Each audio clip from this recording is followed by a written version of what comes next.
Spurs vs Arsenal rewards clear on and off pitch in changing Premier League times. It is a fixture that requires no promotion, even if Antonio Conte has sought to fan the flames by questioning whether the initial date in January should have been postponed.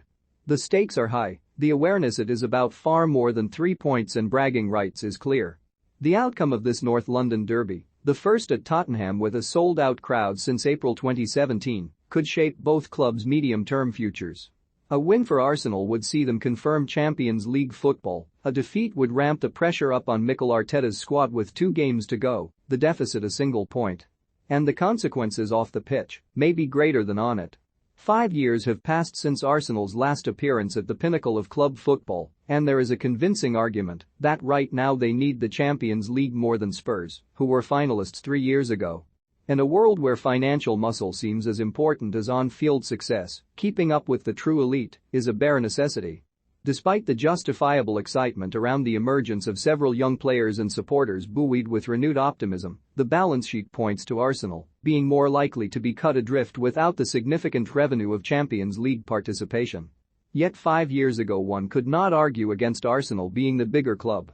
Their revenue in 2016, the last time the club finished in the top 4, was 67.5% more than Spurs, £391 million compared to £233 million. Sponsors were drawn to red like a bull. Arsenal made more than any club apart from Manchester United in matchday revenue, and the broadcast income was greater because of the on-pitch success. By 2019 Spurs had a revenue 17% bigger than Arsenal's, £435 million compared to £371 million, and, according to Deloitte's latest Money League rankings, are expected to climb from 10th place now the pandemic's worst has passed, while Arsenal have slipped from 6th to 11th since 2017. The latest available figures, taken from a period when stadiums were empty, indicate Spurs' revenue was about £34 million bigger than their rivals. Arsenal had always been the club that had the money, the old Bank of England thing, says John Purcell of the financial analysts Bible. They always had that label, while Spurs were looked at as this nice club, but it was only Spurs.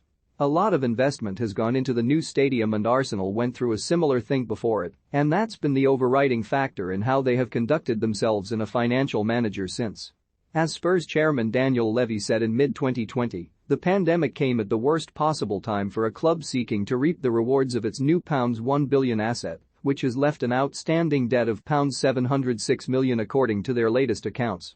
Tottenham have really suffered, Purcell says. Pre-COVID Tottenham actually achieved an economic profit of £27.5 million from a revenue of £460 million after just moving into the stadium. By 2021, to give you a measure of the transformation, Tottenham's revenue was £361 million, a significant drop because of the lack of Champions League and matchday revenue, with an economic loss of £142 million. In the space of 2 years there was a negative shift of more than £60 million.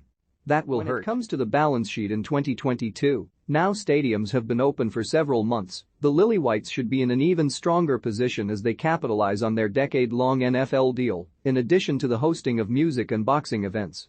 Last week it was announced that 2 American football games will be played in N17 in October. It takes time to get back on track, Purcell says, but Spurs do have an advantage over most clubs in the Premier League because of the stadium. Their revenue recovery period is likely to be shorter than most other clubs.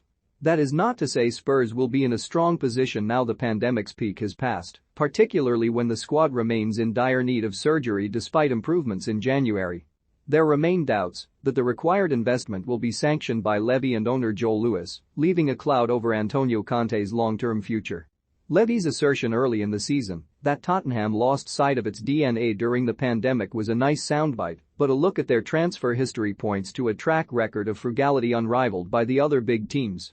They find themselves in a similar situation to where Arsenal were 12 months ago, recognizing the need to invest in fresh blood, but before being able to act having to offload highly paid fringe members. Conte has been blunt about the need for additional options and supporters' impression of Levy has been at its lowest ebb this season.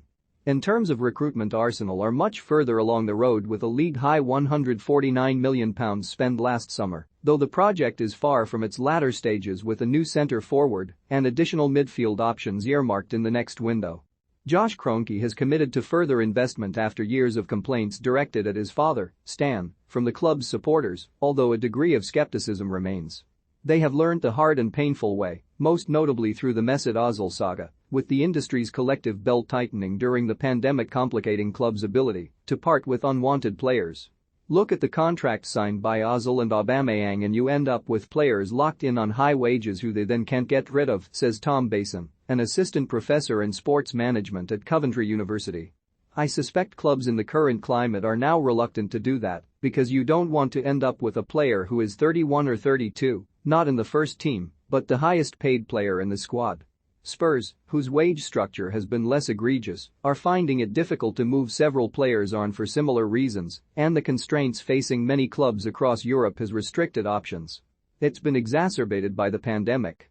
We've seen in the past 18 months that English clubs have managed okay broadly, but clubs abroad haven't, and that's cut off a sale option, Basin adds.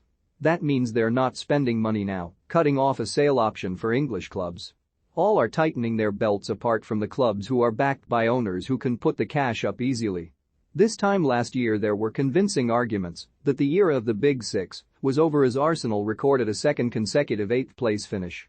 Since then they have made clear strides, the brakes have been applied to Leicester City's progress, and such is the clear split between 3rd and 4th right now there is a temptation to argue it is really a big three.